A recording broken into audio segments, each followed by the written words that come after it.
Mesdames et messieurs, bonsoir. Merci de nous rejoindre dans le décryptage de ce dimanche avec notre consultant politique, Agapit Napoléon Maforican, qui est déjà avec moi dans ce studio et que j'installe. Bonsoir à vous, Agapit Napoléon Maforican.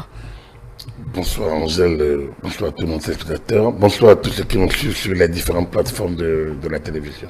On a eu plusieurs sujets sur nos différents plateaux ce matin. On a parlé de la profession avec ces questions orales auxquelles le gouvernement, à travers ses ministres, a répondu cette semaine. On a aussi parlé de cette nomination de Édouard Loko à la tête de l'institution ANC. On va revenir là-dessus. On a surtout parlé de ce sommet de la CEDEAO et également de cette première rencontre de l'Alliance des États du Sahel. Alors, on va démarrer nos échanges, Agapit Napoléon Mafouekan, par les plateaux. Vous avez suivi notre invité, l'honorable Ronga, qui est revenu justement sur le développement au sujet des médias, les questions orales. Vous l'avez suivi. Alors, êtes-vous satisfait, Agapit Napoléon Mafouekan? Je suis déjà satisfait que des quidam, soit-il de la représentation nationale, s'intéressent aux affaires de la profession. C'est la première fois, si je ne me trompe. Question orale sur le sujet. Sur l'organisation de la profession. Et la question vient d'un député de la majorité présidentielle. Heureusement, bon, les députés de l'opposition ont pris ça au vol. Certains ont tenté une récupération. C'est de bonne guerre. Mais n'empêche, le député qui est passé a fait sa part du job, comme on le dit, de sa compréhension du rôle des médias. Justement. Donc, il a assumé. Vous savez, le secteur n'est pas un secteur facile à comprendre. D'abord, Madame la ministre elle-même, il faut dire, elle n'était pas totalement à l'aise dans le sujet.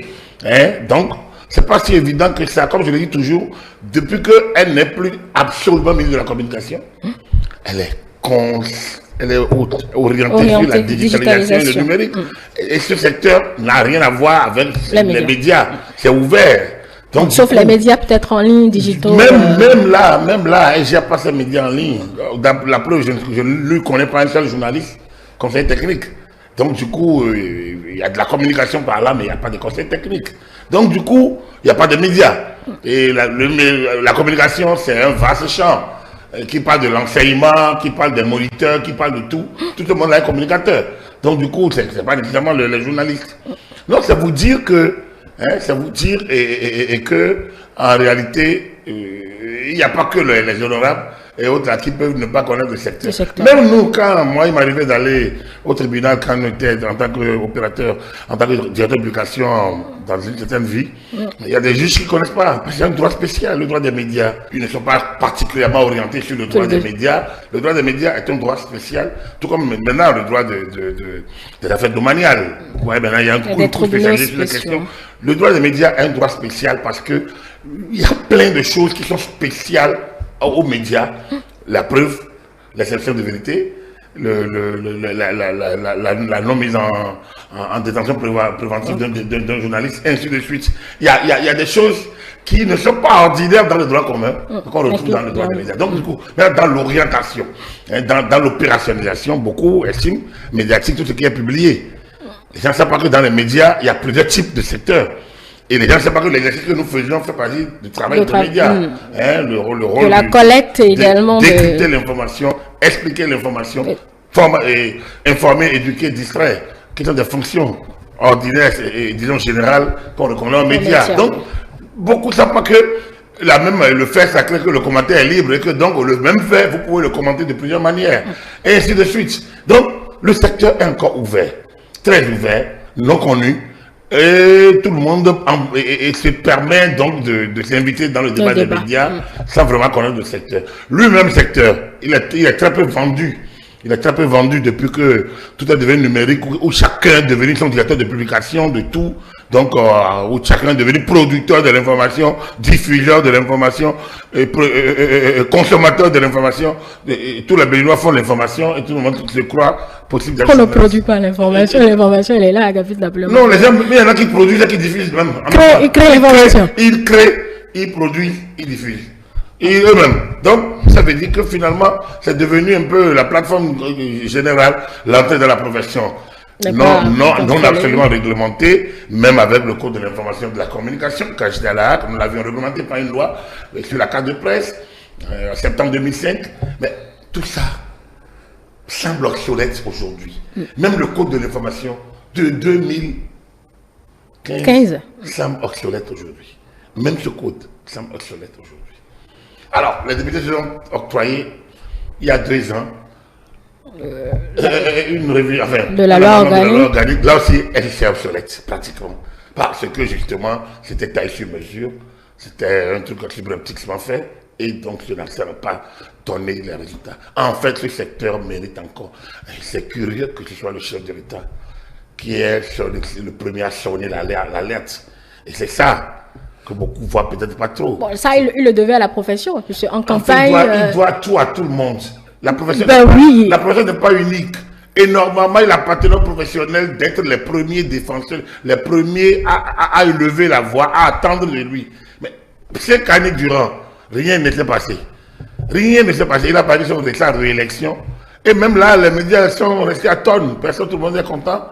Enfin, ou mécontent. Chacun médit, dédie, contredit, tout ça. Selon sa position. Donc, il a fallu que le chef d'État lui-même le fasse à sa manière, en mai 2021 déjà, en ne mettant pas le ministère de la Communication, il a expliqué. Et les gens ont commencé à crier, ah, on devient orphelin, on n'a pas de ministère, nous sommes orphelins. Alors que, aux États généraux de 2002, nous avions estimé qu'on n'avait pas besoin d'un ministère de la Communication et que c'était la HAC qui devrait s'occuper des questions de la profession. On l'a dit aux États généraux de 2002. Bon, qu'il a lu votre rapport issu des on n'a pas besoin de États-Unis. lire tous les acteurs de l'époque qui étaient ouverts par le ministre d'État, Benoît Hamoussou, devant toute la gestion de la République, 18 novembre 2002, conclu par, avec le ministre Valentin Roulet, toute la République, les ambassadeurs étaient là, tout le monde était là.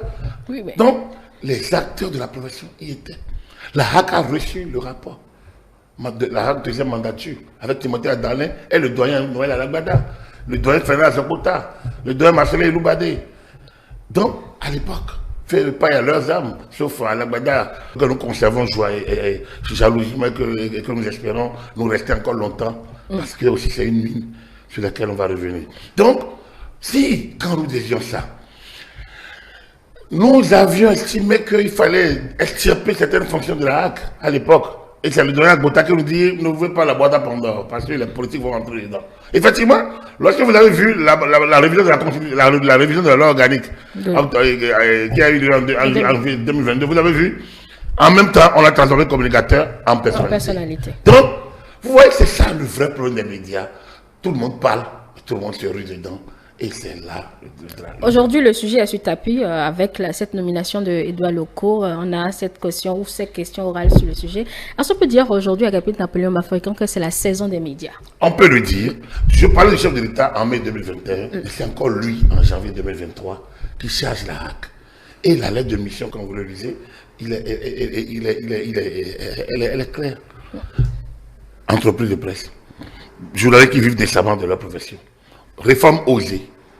Eric Ondete dira que ce n'est pas le rôle de la RAC de commanditer une réforme telle que le chef de l'État avait remis. Eric Ondete connaît des médias. Nous avons tenté une expérience ensemble. Oui, mais il lui connaît quoi? Il connaît au moins les rôles de la RAC. Non, il ne connaît rien. Il ne connaît pas. Il ne connaît pas. Parce que c'est justement le rôle de la RAC, justement. De faire des réformes. De faire des réformes. De la profession. Absolument. Absolument. C'est pour ça qu'il dit qu'il ne connaît pas. Il semble connaître tout. Et là, il ne connaît pas. Hein? Il semble connaître tout, mais il ne connaît pas là. Il s'appartient, c'est pas au gouvernement. Je dis, quand nous allions aux États généraux de 2002, je me rappelle le président Daniel Timothée de la HAC, deuxième mandature, dit, ah non, c'est pas du ressort des privés d'organiser les États généraux, c'est du ressort de la HAC. Mais nous, on a profité donc d'un ministre, un valeureux ministre de l'époque de la République, qui a nom Gaston Zossou, qui était ministre de la communication, avec un directeur de cabinet, paix à son âme, Didier Faladé, qui ont dit, les jeunes, on vous soutient. Parce qu'on a besoin, la profession a besoin. Si la HAC devait le faire, n'a pas pu devoir le faire, et vous avez l'idée, on vous soutient. Et c'est grâce au ministre Gaston Zossou qui a eu communication au Conseil des ministres. Et que nous avons eu le soutien du gouvernement en 2002 pour aller aux États généraux. On n'a pas eu beaucoup de moyens. C'est l'aide de l'État à la presse finalement qui l'a financé. Je me rappelle, à 29 millions. Et puis après, le gouvernement a mis 15 millions. Voilà, donc c'était globalement ça pour l'organiser. 15 ou 16, bon. Voilà, donc globalement 15 millions. Et donc globalement, nous étions retrouvés à 54 millions pour le faire, parce qu'il y a eu un peu de rallonge après de la hack. Et toute la profession y était. Il y avait les sous-comités préparatoires. Il y avait... Donc c'était un travail. Finalement, le président Dalin qui était réticent, mais autour de lui, il avait les confrères. Le doyen Alagbada, le doyen Azapotapé Assonam, le doyen Eloubadé. Bon, Eloubadé était plus ou moins dubitatif. Mais Oroubou Semboro, qui est aujourd'hui conseiller au Conseil national de l'éducation, à l'époque, tout, on avait la hack avec nous, en dehors du président, qui a fini par se rallier. Donc, quand on dit aujourd'hui que ce n'est pas la hack, il y a 20 ans, le président de la hack pensait que c'était la hack de le faire. Les autres disent oui, c'était à nous, mais vous avez l'idée, on va vous accompagner. Et nous avions la latitude d'y aller. On a fait des propositions. Aujourd'hui, l'existant dans la profession, ces 20 dernières années, c'est les états généraux. C'est vrai, il s'en trouve plein de jeunes aujourd'hui qui ne comprennent pas de grand chose non plus à l'évolution de la profession, qui estiment que c'était de mauvaises décisions. Bon, donc, à la limite, on se rappelle des états de 2014. C'est normal que 20 ans après, quand ils pensent que le monde que la presse a démarré avec eux, avec leur connaissance, qu'ils trouvent que c'était mauvais, c'est normal. Les gens pensent que c'est leur maman, celle qui ne savent pas faire de bonnes choses en pensant que, en oubliant que leur maman aussi arrive des mamans, qui aussi arrive une maman, qui aussi arrive donc, et que le monde n'a pas existé pendant, au moment où l'Internet a commencé, que le monde existe depuis très longtemps. Donc, voilà un peu globalement l'histoire. Un peu, si on peut schématiser. Donc, ce que je dis, vous êtes lui faire l'opposition. Si on le nomme ministre de la communication demain, il va fonctionner différemment. Si il devient président de la HAC, il ne réagira pas de la même manière. Donc là, c'est de l'opposition, on ne va pas partir, on ne va pas s'attarder. Ouais. Et sur ça, il faut qu'on avance. D'autant plus qu'on avance que la HAC, mandature finissante, a fait le travail. On le doit à l'hommage au président Prosper Moretti et à tous les amis qui ont boxé sur le dossier. Je me réjouis de voir aujourd'hui encore à la HAC quelqu'un comme Fernand Baguidi et le député l'honorable Aronoukou, qui a pris le train en marche, mais qui a rallié rapidement le navire. Moi, j'ai eu la chance d'être à cette séance à Abomey au moins 2 fois.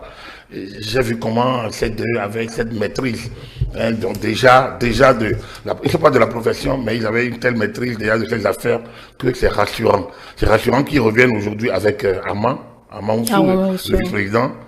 Et dommage, il y a quelqu'un qui me manque beaucoup quand même. Bon, je ne dirai pas son nom. Bon, on connaît. Je préfère ne pas dire son nom parce que. Mais salut un peu à tous ces députés, à tous ces conseillers à la sixième mandature qui, selon moi, ils ont fait de leur mieux. La HAC, c'est le poumon de la profession. C'est le poumon. C'est une profession libérale dont on a l'organisation interne. Donc, hors État. Or, toutes les professions libérales qui ont une organisation hors État ont un cordon lié. C'est une loi ou un décret qui les crée et qui les relie à une institution étatique ou à un ministère. Parce que ce soit les architectes, que ce soit les géomètres, que ce soit les avocats, que ce soit les huissiers, que ce soit les notaires, ils sont libres, ils sont autorisés, ils ont leur ordre, ils ont leur chambre, ils ont tout. Mais il faudrait que quelqu'un réponde. Donc, il faudrait qu'ils aient un interlocuteur direct vers l'État. Et donc, il y a les décrets qui les relient, il y a des lois ou décrets. Donc, je pense que le rôle de la HAC, c'est de faire ça. Et ce que la HAC n'a pas pu faire depuis sa création, c'est de relier c'est de rendre la profession réellement autonome. Elle l'est, mais pas des fêtières qui sont de type associatif. Ce n'est pas de ça qu'il faut. Là, elle doit devoir travailler là-dessus. Exactement. Et donc, chacun connaît un peu une profession qui doit s'organiser librement, mais gérer l'entrée il faut bien gérer l'entrée, le cursus à l'interne et la sortie, donc la retraite.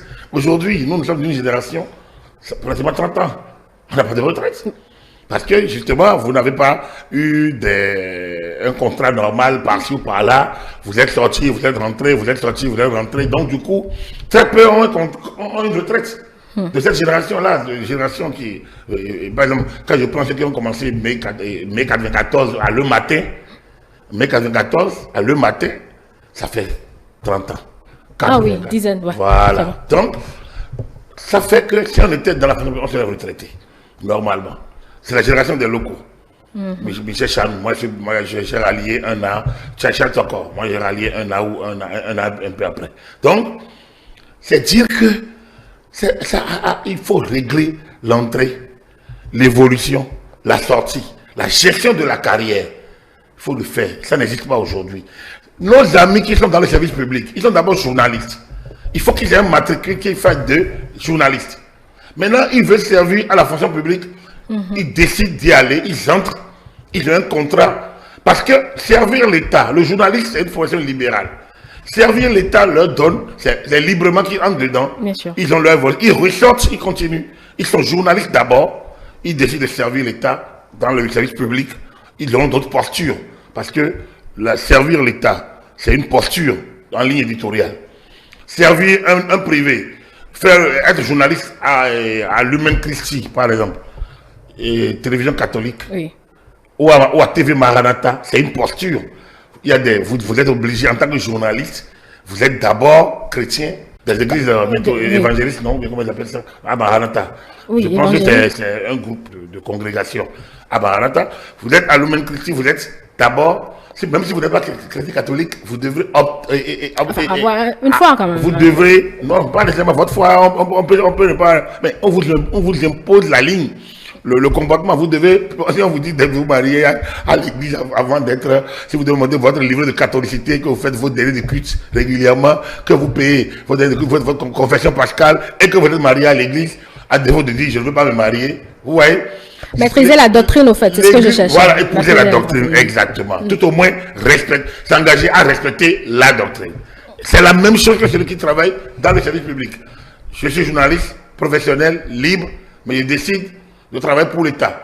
Donc, j'épouse la posture là. C'est ça la liberté de la presse. Ce n'est pas qu'on peut tout faire, tout dire. Donc, je décide de venir à ETélé, à une ligne éditoriale.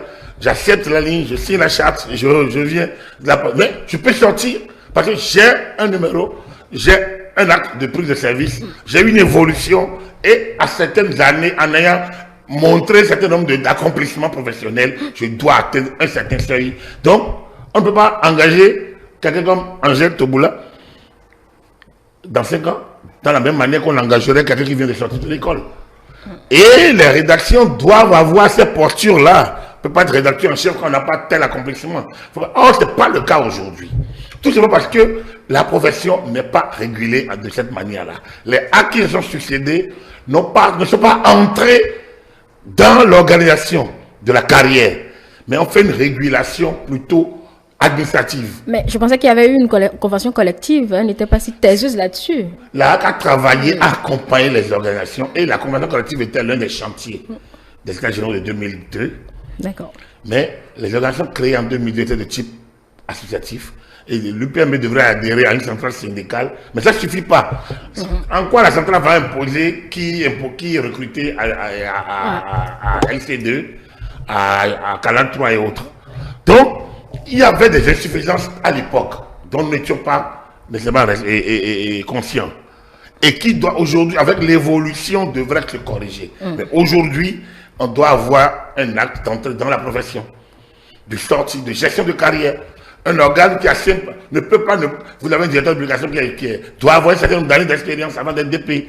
Le rédacteur chef doit avoir et donc traiter de telle manière, ainsi. Du coup, la profession est protégée. Aujourd'hui, celui qui quitte l'école peut devenir head chef à celui qui est là depuis. Moi, ça ne me dérange pas. J'ai rien à en nommer, justement. Parce que, justement, ça dépend de son dynamisme, alors que les autres sont carriéristes. Et parce que ne trouvons pas peut-être tout leur compte, préfèrent aller faire enseignement moitié temps, revenir moitié temps. Alors, donc, il y a assez de choses à corriger, en fait. Tout le monde profite de ça. Il y a des gens qui sont directeurs de publication, qui sont leurs rédacteurs propres en chef, qui sont leurs propres employés et qui ont leur organe de presse dans le sac. Il faut finir avec ça. Il faut finir avec ça. La pléthore, est-ce que le Bénin a besoin de plus de 100 journaux? C'est non. Il faut réduire. Alors donc, il y a des questions qui vont fâcher. Il y a des questions qui vont fâcher. C'est là la profession, en fait. Et donc, les députés qui en parlent ne connaissent pas ces méandres. Eric Moundete qui parle de là ne connaît pas ces méandres. C'est que l'exemple, en fait. Nous, c'est rien que l'exemple. Dites-moi un autre. Donc, ils ne connaissent pas. Il y a plusieurs députés qui ont opinion là-dessus. C'est pour vous dire simplement que ceux qui en parlent ne connaissent pas nécessairement ces petits méandres. Il faut faire beaucoup attention. La profession mérite encore d'être mieux expliquée. Donc, c'est pour ça que le travail demandé par le chef d'État, C'est bien, mais ça a été fait. Mais à mon humble avis, comme dit le ministre, là, je ne pense pas que ce soit déjà prêt à aller devant les députés. Oui, Je pense que c'est un travail. Il faudrait encore vraiment un travail d'explication. Il faudrait rendre ça public, le document. Recueillir peut-être des avis. Mais vos avis ont été recueillis. Non, ça, c'est au niveau de la cuisine. Maintenant, le document cuit, il faut le rendre public. À mon humble avis. Et recueillir encore quelques avis. À moins d'en faire à la commission, à l'Assemblée nationale, de le faire. Moi, je trouve que la commission des lois, sur certaines lois, pouvait aller vite, mais sur d'autres doit pouvoir écouter les ayants droit, comme on dit, les professionnels. Tel que qui est passé à 2 ans, moi j'allais encore en travers de la gorge, parce que je trouve que c'est sacré une profession que de fonctionner de cette manière. Donc, je pense, surtout quand vous n'êtes pas de là, et vous connaissez les exigences, vous ne pouvez pas vous enfermer, sortir un amendement, non, c'est pas bien. Mais je trouve qu'il faut écouter. Moi, il est clair que tout professionnel sérieux, c'est qu'il faut réduire. On ne peut pas faire de blé sans casser les yeux. On doit tailler. Et pour tailler, ce n'est pas pour faire plaisir aux gens, mais il faut que les gens donnent leur avis. Et faut qu'on voit un peu de la manière la plus... Le tout n'est pas sur l'entreprise de presse, comme l'a dit le ministre. Le plus important pour le professionnel des médias aujourd'hui, en Suzune, c'est la gestion de la carrière, protection sociale. Je pense que c'est les deux facteurs les plus importants. Mais cela dit, en fait, il faut créer les interrelations. Le problème des médias lui dit, c'est ça, c'est vrai. Mais il faut que l'entreprise se tienne bien aussi. Sans l'entreprise, il ne peut pas, ça ne peut pas être géré. En tout cas, il ne peut pas mieux gentil.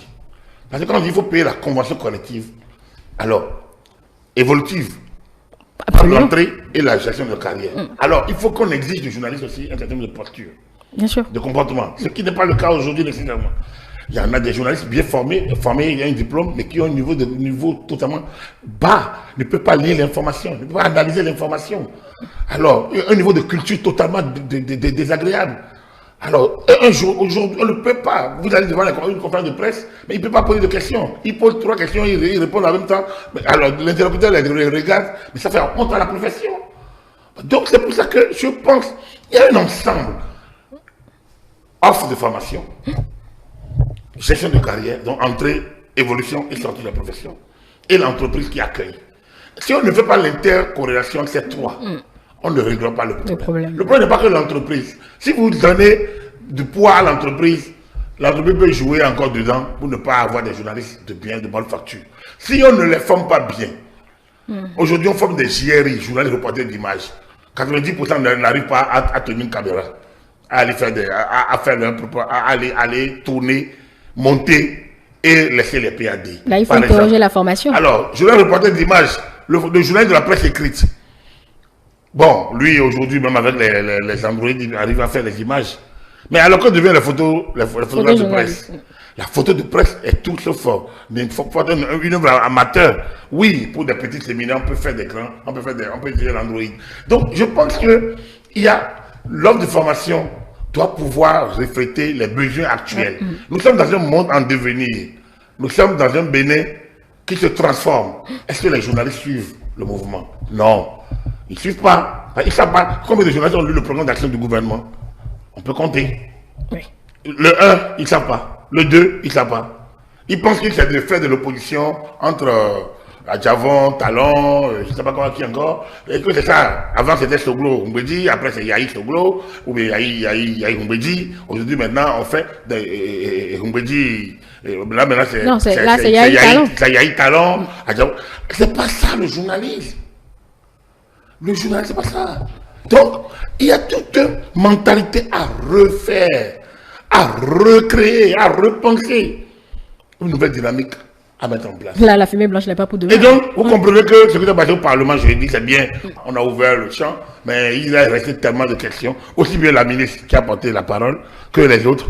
Ils savent qu'il y a encore du travail là à faire. La profession, elle est plus complexe qu'on ne le pense de dehors. Et il y a plein de gens qui entrent dans que vous croyez dans les amphis, des jeunes gens qui veulent faire du journalisme, qui disent c'est ma passion, mais ils ne connaissent pas l'histoire du Bénin, ils ne connaissent pas la géographie, ils ne connaissent pas là où le Parakou se situe par rapport à Cotonou, ils ne connaissent pas l'histoire vous leur demandez c'est qui le roi Guézo, Ils vont dire, bon voilà, demandez celui qui a parlé de la JAP percée, ils ne vont pas vous donner de réponse. Alors donc du coup, vous dites, mais qui est Mathieu Kérékou, on regarde dans l'air. Alors, parce que justement, ils ne connaissent pas. Oui, parce que vous, enseignants, vous devez aussi les éconduire, les amphis, parce qu'on ne peut pas avoir le bac sans connaître Mathieu Kérékou. Si l'école a été bien façonnée, c'est pas possible. Quelle histoire on a fait? C'est là le problème. C'est justement parce qu'on pose des questions qu'on en arrive à ces dérives-là. Hein? Donc, les types demandent en première année, disent, oh, le journalisme c'est ma passion. Vous le voyez en troisième année. Mais bon, l'offre de formation est telle que le curriculum de formation est tel que, bon, on va leur bourrer avec des histoires de sociologie des médias, de l'histoire des médias, d'économie des médias. Finalement, on s'écarte de l'essentiel. Ils s'écartent de l'essentiel, ils viennent sur le terrain, ils sont gérés, ils ne savent pas tourner, ils ne savent pas lire l'information, ils ne savent pas analyser l'information, ils écrivent le français avec beaucoup de fautes, et vous en arrivez où? On va dire les journalistes sont mauvais. Donc, du coup, la profession est traînée dans la boue. Je pense qu'il faut la recentrer avec beaucoup là où c'est comme le chirurgien, là où il faut qu'il puisse piquer, couper, il faut qu'il puisse le faire sans état d'esprit. Hein? Et là où il faut, comment on appelle, coudre, il faut le faire sans état d'esprit. Partout où il y a lésion, où il y a action, on ne doit pas hésiter à mettre l'action. Quel que soit les jérémiades, les cris ou les recris, il ne faut pas hésiter. Ce n'est que ça qui peut lancer, qui peut donner à la profession cette nouvelle lettre de noblesse, ce que nous attendons. On ne peut pas être journaliste sans être au fait des défis de l'heure. Alors au même moment, on promouvoit l'environnement, on promouvoit la santé de la reproduction, on promouvoit la démocratie, on ne connaît pas les défis de chez soi, on ne connaît pas les gens publics, on ne connaît pas la réalité. Comment vous voulez être journaliste? Bon, c'est un chantier permanent, simplement. Oui, justement, mais il faut bien l'ouvrir, il ne faut pas continuer à naviguer à vue. Et peut-être la nomination d'Edouard Loko semble donner de l'espoir à beaucoup de personnes. Est-ce qu'il va changer? Il ne va pas faire la magie non plus à la petite Napoléon Forica. Edouard Loko a le mérite d'être quelqu'un qui connaît un peu trop bien la profession. Alors, j'ai eu à le dire, c'est peut-être un lapsus, mais un lapsus bien pensé, que c'est le premier professionnel des médias à la tête de cette institution depuis sa création. Je sais, ça a été de la provocation presque. Ce n'est pas un oubli. Mais pour moi, paix à son âme, le doyen, le président René Méro de ça, était tout, mais il est formé à la profession, mais il ne l'a jamais exercé réellement. Les gens de sa génération savent de quoi je parle. Il a été ministre, il me semble, en 67, quand il a démarré, et puis après, il n'a plus jamais cessé, et il a continué, responsable, jusqu'à là. Donc, chef de district, sous-préfet, directeur général d'une société qu'il a créée, c'est la Société nationale. La Société béninoise des matériaux de construction, il en a été le premier directeur général, il en a été le dernier, 10 ans après, il a fermé, et après il est rentré au Conseil national de la communication, qui est devenu après la haute autorité de la communication. C'est dit quoi? Il y a été plus comme un homme politique. Que comme un confrère. Le vrai confrère de la haute première mandature, c'est le doyen Sébastien Agbota. Il aurait été vraiment le vrai président, parce que c'est lui, président de l'Assemblée des journalistes du Bénin, AJB, c'est lui qui a, avec les autres confrères, et Abidinoukoum, et Assoba, et autres aînés, et Wenotin, tous ceux qui étaient à la conférence nationale, mais surtout l'AJB avec Agbota, c'est eux, c'est lui, Sébastien Agbota, qui était à la conférence nationale, comme l'AJB, c'est lui qui a proposé la HAC. Donc, c'est la profession, c'est nos aînés de l'OETB, donc de l'Association des journalistes du Bénin, qui ont proposé cette institution. Et c'est eux, ça aurait été, en ce moment-là, René Méon de ça n'était pas là. Il était à la Sobébac, en train de finir avec la Sobébac.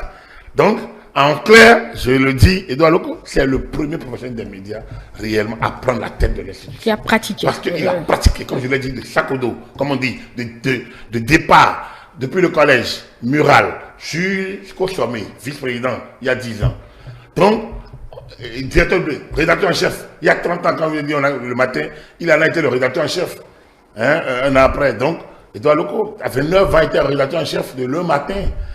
Donc, rédacteur en chef à Le Héros, au journal des étudiants, 3 ans plus tôt. Donc, lui connaît donc de Le Héros, journal des étudiants, ou bien du collège, au journal mural. Campus, journal mural, Le Héros, journal des étudiants. Le matin, quotidien national. Et quand ce quotidien essaie, les aînés estimaient que bon voilà, les diplômés d'emploi, ils sont arrivés, ils vont se fatiguer bientôt. Si le doyen Lagbada, que je dis qu'on doit l'avoir encore beaucoup avec nous, le doyen Lagbada a beaucoup accompagné cette génération-là à l'époque. C'est lui qui a filé les noms à la génération qui créait le matin à l'époque. Et la génération locaux, Djigui Laurent, que nous avons perdu il y a quelques jours, perd son âme, et Alfred de Guénovo, Charles Tokor, Michel Chanou, toute cette génération a démarré le matin, en 94, mai 94, nous on a rallié après. Donc, c'est dire que c'est quelqu'un à qui on ne peut pas raconter un pan de l'histoire de la profession. Ce n'est pas le cas du premier président. Donc, je tenais vraiment à revenir là-dessus pour montrer que ça a changé. C'est vrai que depuis toujours, c'est les journalistes qui sont vice-présidents. Doyen Gota pour la première mandature, Doyen Lagbada pour la deuxième mandature, Doyen Clément Volonté pour la troisième mandature dont à laquelle j'ai appartenu. Et après, Clément Volonté qui est décédé en février 2008, on a eu Emmanuel Beltré Kouagou qui est décédé également, journaliste aussi de profession. Après, il y en a eu Edouard Loco qui a suivi, et Souleymane Lachanti. Et puis, Madame Cécile Aoumeno, qui est aujourd'hui honorable députée, remplacée par Ama Moutou. Donc, la profession a toujours comme vice-président, journaliste professionnel, qui de la 7e législature lorsque le président vient par là. Mais le président est venu comme personnalité. Je pense qu'il ne faut pas l'oublier. Edouard Loco a beau être de la profession, mais il a été nommé comme personnalité. Donc du coup, normalement, la profession doit toujours revendiquer sa place de vice-président. Mais bon, ça, c'est un jeu entre... Oui, ils vont le constituant n'a rien à foutre. Et puis bon, la loi n'a jamais précisé comment ça va se faire. Donc du coup, c'est un gentleman agreement. Soit ça continue. Mais je vois d'autres qui peuvent postuler. Qui peut dire, parce qu'au moment maintenant que le mandat est renouvelable, les doyens à Onokouan et Bagidi peuvent aussi postuler. Pourquoi pas? On verra bien. Là, ça c'est à l'interne, ça ne le concerne pas. Oui, je vous demandais si il peut faire de la magie, simplement, tel qu'on s'est saisi sur sa nomination. Personne ne peut faire de la magie. Bon, le rôle de conseiller à la Hague n'est pas un rôle de magicien. Donc, encore que le président, lui, ne gouverne pas seul. On a écouté mon confrère Michel Aonon, le vieux confrère aussi, qui était déjà au niveau des premiers états généraux, qui se bat pour la carte de presse. Mais je pense qu'il devait se battre beaucoup, comme je le lui ai dit souvent. Ce n'est pas la carte de presse le vrai problème, c'est ce que nous venons de dire. La carte de presse devient naturellement un élément d'appui. Alors, si toute l'organisation est faite, la carte de presse, on va dire viso, c'est-à-dire évidemment quoi, bien évidemment, ça va être une évidence. Ça va être une évidence. Mais c'est un bon militant, un bon combattant, un bon confrère, Michel. Et je pense que, oui, c'est pas si évident. Avoir un connaisseur sur place ne veut pas dire que tous les problèmes sont réglés. Il faudrait qu'en face, il y ait de bonnes offres. Il n'est pas là pour servir la corporation, il est là pour servir l'État. Il est là pour servir l'État. Maintenant, la fonction, c'est la fonction de la protection de la liberté de la presse. Alors, la liberté de la presse, elle est large. Elle n'est pas qu'une denrée d'un journaliste. La liberté de la presse, c'est aussi bien la protection des journalistes que la protection du public à une information saine. Et donc, c'est un rôle vraiment... Et Michel souhaite que le président de la nuise pas de la seule compétence qu'il a seul. C'est-à-dire qu'en dehors de la compétence de gestion administrative, qui ne nuise pas des mesures conservatoires. Or, les mesures conservatoires permettent d'éviter les dérives ultra. Donc, il appartient à la profession de s'organiser pour accompagner. Je pense, comme il a dit, et je suis d'accord avec lui, la HAC ne dirige pas la profession. Mais c'est l'institution qui protège, qui est l'institution, disons, interlocutrice de la profession. Donc, quand on dit elle protège, l'organisation doit être interne. Mais aujourd'hui, comme je vous l'ai dit, l'ancrage étatique de la profession, c'est la HAC. L'ancrage étatique. Et c'est pour ça qu'il faut saluer les chefs de l'État. D'abord, d'avoir abandonné le ministère de la communication. Peut-être qu'il va falloir qu'il crée un relais de ministère pour que ça ne soit pas logé au numérique. Ça nous nuit. Ça nous nuit parce que les questions numériques ne sont pas comprennent pas forcément absolument non. Ça nuit à la profession, il faut le dire. il faudrait peut-être qu'autour de lui, il y ait peut-être secrétaire d'État un peu, ou bien tout rattaché à lui-même et qui gère cette question. Mais le numérique ne permet pas une bonne gestion. Le numérique a pareil d'autres choses à faire plus sérieux aussi. Donc je pense que la profession peut, l'interlocuteur de la HAC au niveau du gouvernement, je pense que ça doit pouvoir être humblement, hein, je peux le dire, une petite cellule autour du chef de l'État qui gère ça directement, qui permet, ou alors un ministre délégué, ou je ne sais pas quoi, qui lui permet de gérer, disons, les liens fonctionnels. La profession, elle, je pense qu'elle serait à l'aise en face donc, de la HAC, à mon humble avis, dont la loi organique doit encore évoluer, hein, pas ce qui est là, parce qu'au niveau de la composition, je ne pense pas qu'on ait gagné quelque chose en remplissant la composition des personnalités. Hein, donc, et en réduisant à la portion congrue les confrères. Donc, il va falloir peut-être que cette question soit sur les plates-bandes donc, de la réforme, des réformes aussi en cours. Mais c'est une question de longue haleine, donc il n'y aura pas de magie. Tout le monde s'en réjouit. Je pense que si on fait une sorte donc, de sondage, la Cour du chef d'État a dû évoluer, a dû prendre une belle envolée avec la nomination de locaux. Il y a eu une unanimité dans tous les camps, dans tous les domaines. Je pense que c'est à la charge, c'est à l'actif du chef de l'État, à l'actif de droit. Mais au même moment, c'est une grosse charge lorsque tout le monde vous attend de vous tout. Donc ça vous met un peu plus de pression. Oui, gageons que tout le monde saura jouer le jeu et que dans ces cas, nous aurons fait de quelques mots significatifs. C'est mon souhait le plus ardent et je voudrais que tous les acteurs des médias, de la profession essayent de s'unir autour de cette chance que nous offre le chef de l'État pour que nos doléances soient portées là où il faut par les voies les plus appropriées. Édouard, Armand, Basile, Lionel, ça va les 5, j'ajoute les doyens Fernand et Michel. Vous oubliez la dame. Hein. Voilà. Donc, et les nouveaux. Non, j'ajoute maintenant et les nouveaux. Les nouveaux que je ne connais pas trop. Mais que, bon, voilà, qui vont découvrir la profession et les méandres de la régulation des médias. Ce qui n'est pas un travail non plus qu'on découvre en se réveillant de son sommeil. Hein, le droit de la régulation des médias aujourd'hui, c'est tout un champ large qui part des médias et de la communication tel qu'on le disait en 90, mais pour aller vers aujourd'hui l'intelligence artificielle qui englobe le numérique et l'ultra-numérique. C'est-à-dire que ça a tellement évolué et nos tests restent encore nettement en deçà de cette évolution. C'est pour ça que je pense qu'il y a vraiment un sursaut à avoir. Et je ne doute pas que tout ce qui est neuf, plus toute la communauté médiatique, tous ceux qui aiment la profession, puissent faire de leur mieux pour qu'on puisse aboutir dans 5 ans à quelque chose. Oui. Parlons à présent de ce sommet de la CEDEAO. La création de la Confédération de l'AES est bien au cœur de ce sommet. Vous avez suivi le président de la commission sur les éventuelles conséquences de ce geste des Sahéliens. Peut-on dire aujourd'hui que ça s'annonce mal pour l'AES? Non, percevoir le problème ici, c'est d'oublier qu'hier, l'AES aussi s'est regroupée, s'est retrouvée au sommet, avec des chefs d'État, et aussi après la même décision. Avec des lendemains clairement identifiés. Donc les 3 États de l'AES, le Niger, le Burkina et le Mali, ne sont pas dans l'optique de revenir à la CEDEAO. Et puisqu'ils ne le sont pas, ça veut dire qu'ils en tireront les conséquences. C'est vraiment des responsables, c'est des hauts gradés militaires. Ils ont autour d'eux des diplomates, ils ont autour d'eux une élite intellectuelle. Donc, ils ont autour d'eux des gens qui connaissent le fonctionnement des organisations. Donc, ils ont dû évaluer les conséquences de rester ou de ne pas rester. En fait, on appelle ça un chassé croisé, un peu de répondre de berger à la bergère.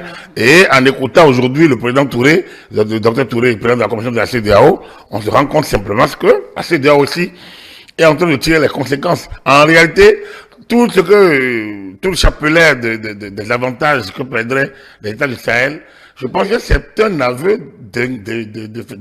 d'incapacité. De la CEDEAO? De la CEDEAO. Ah bon, c'est pas de ça qu'on attend. Cela te va tellement de soi. Mais vous attendez à quoi? Non. Okay. Non, je m'attends à rien. Mais, quand même, qu'on ne se retrouve pas pour exposer tant de faiblesses. C'est un haut niveau.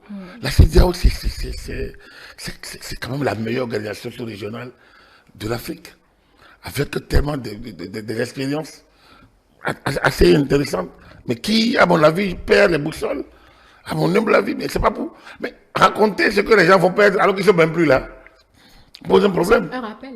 Mais c'est comme votre enfant qui quitte la maison et vous êtes en train d'expliquer à sa maman ce qu'il perd. L'enfant dit je ne reviens plus. Et vous dites non, tu vas faire. Ça peut être un coup de tête. Cela fait. Coup de tête, ils ont confirmé la veille qu'ils ont quitté. Mais ils ont quitté. Non. Non, je pense qu'il faut qu'on passe à autre chose. Moi, j'aurais bien aimé les entendre dire comment nous nous réorganisons. Hein, la CEDEAO prend acte de leur départ et entend se réorganiser et entend mettre en place une équipe pour réfléchir sur la refonte, sur la nouvelle CEDEAO, la CEDEAO des peuples. Arrêtez d'apprendre qu'il y aura un sommet sur le futur de la CEDEAO prochainement organisé. Je pense qu'on a perdu ce sommet-ci. On aurait dû y aller.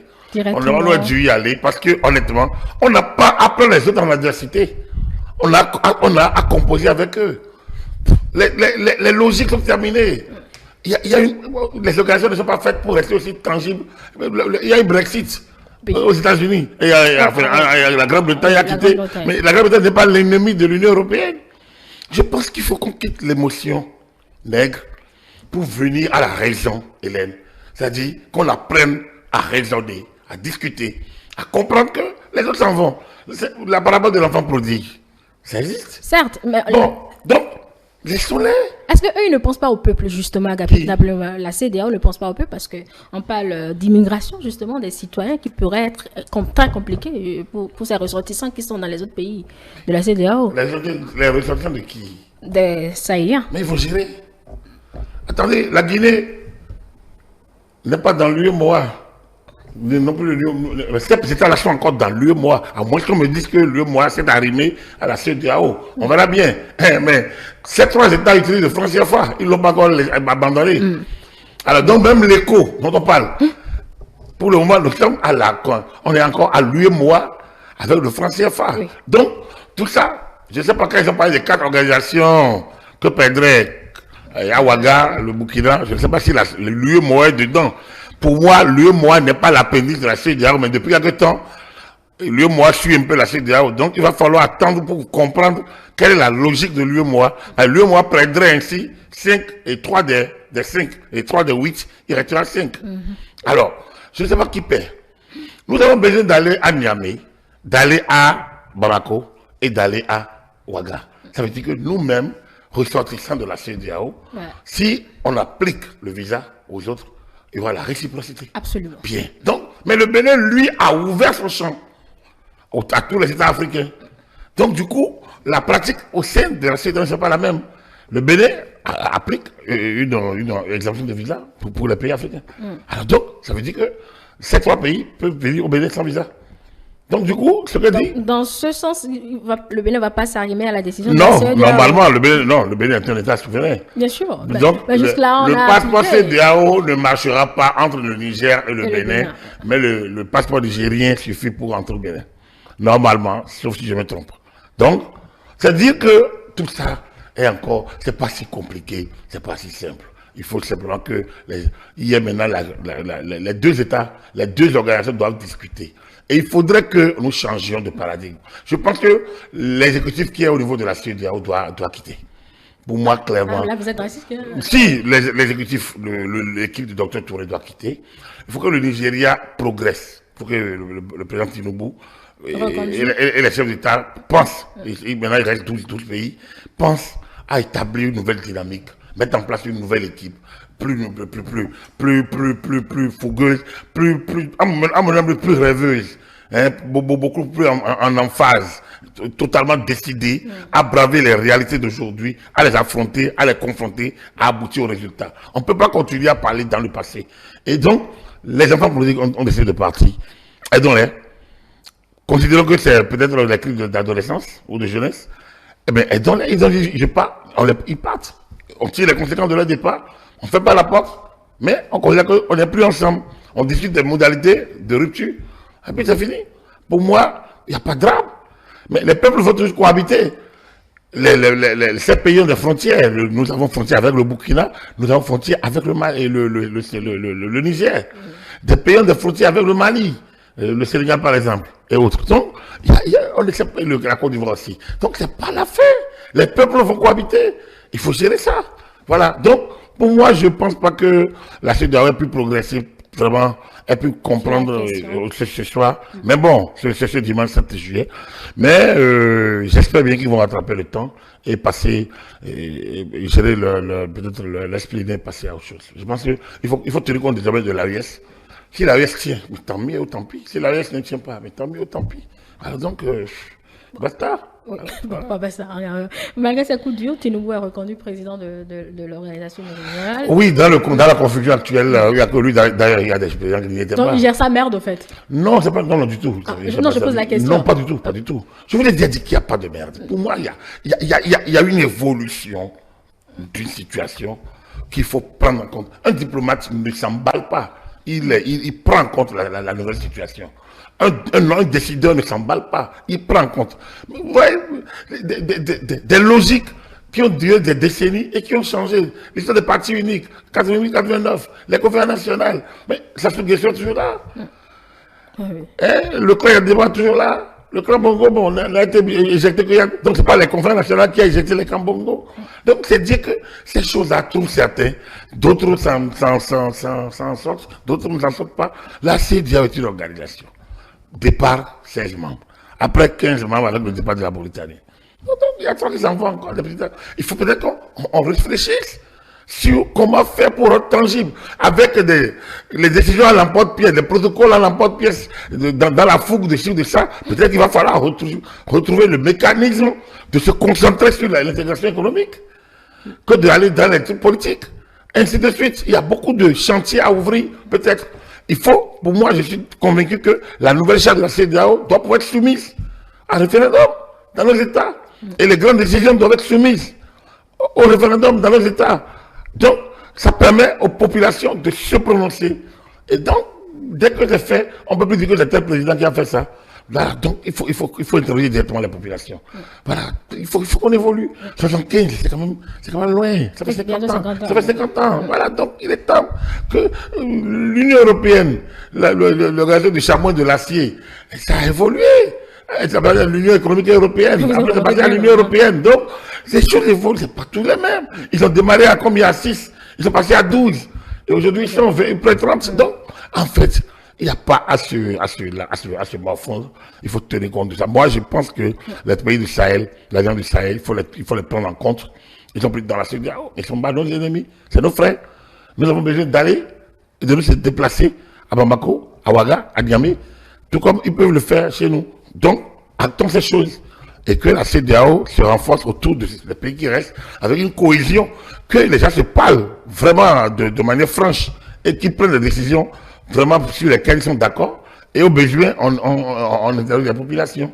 Pour moi, voilà, il faut une nouvelle dynamique à la CEDEAO. Il faut que la CEDEAO se réinvente, déjà à travers les hommes. Donc pour moi, la commission qui est là a échoué et doit pouvoir être éjectée normalement. Ça devait commencer par là. Voilà. Voilà, on y reviendra certainement au cours de nos autres plateaux de la semaine, puisqu'on a très peu de temps encore. Rapide Napoléon Bafouika, on va faire un tour rapide cette fois-ci en France pour, apprécier ces estimations issues du second tour des législatives en France.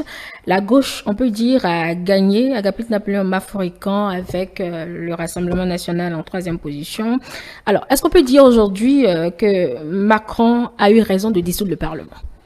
Sur mois de campagne des deux élections, donc le premier tour qui a eu lieu le 7 dernier, dimanche 7, puis le dimanche 30 juin, et le dimanche 7, c'est le second tour.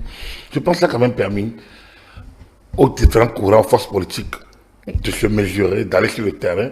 Mais in fine, oui, il a raison. Pour moi, il a raison. Contrairement à une certaine opinion, à certains qui pensent qu'il est allé trop vite en besogne, qu'il aurait dû garder le statu quo. Non. Je pense aujourd'hui les forces politiques savent de quoi nous parlons. Oui, la NFI, la nouvelle gauche, a gagné, mais a gagné avec une majorité. Donc, un peu, elle se retrouve dans la même situation que Macron, il y a 2 ans. Alors, donc, du coup, Le champ est toujours là, mais le Macron n'a pas perdu non plus. Les gens pensaient que c'était un pays président totalement en déroute. Mais son groupe reste le deuxième groupe et garde la main. Il garde la main. Au 3 de ce 7 juillet, il garde la main parce qu'il pouvait faire le têtu en gardant Gabriel Attal, par exemple, comme Premier ministre. Donc, mais ce qui est sûr, c'est que la démocratie française, depuis 30 ans, est essoufflée. Elle est essoufflée et elle essaye tant bien vaille que vaille de tenir, mais elle est aux portes de l'étouffement. Je pense que la 5e République, elle a vécu, que ce soit dans sa forme de 58 ou dans sa forme de 62, la 5e République a vécu. Il faut bien qu'ils aient le courage de passer à la 6e. Je pense qu'il faut qu'ils interrogent le modèle démocratique aujourd'hui dans le monde et surtout les réalités de 2024, les réalités d'aujourd'hui. La démocratie telle que façonnée, je le dis toujours, dans ces années, il y a 50 ans, 70 ans, 100 ans, ne peut plus continuer d'être dans la même dynamique, dans la même logique. Il n'y a plus une démocratie au monde, il y a des démocraties. Et ces démocraties doivent s'adapter à l'évolution. Le modèle français est vétuste, est dépassé. La lutte des clans, les clans qu'on ne sait pas.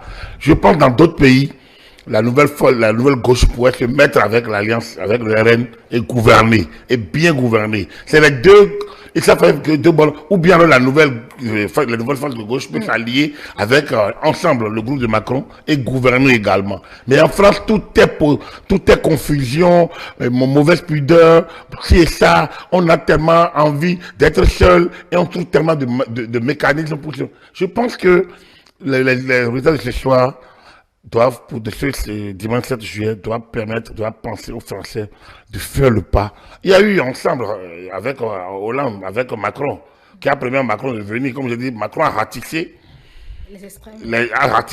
au milieu des deux, au milieu de la gauche, au milieu de la droite, et a poussé les forces aux extrêmes. C'est pour ça, là on est dans la même logique aujourd'hui. Aujourd'hui, on a les deux extrêmes, et on a Macron au milieu. Hein? On a les deux extrêmes et Macron au milieu. Ça, c'est la dynamique Macron qui continue. Pour ceux qui parlent de la fin de Macron, non, c'est cela qu'il a créé lui. Voilà les conséquences. Mais c'était mieux de faire cela. Parce qu'aujourd'hui, il faut aller plus loin.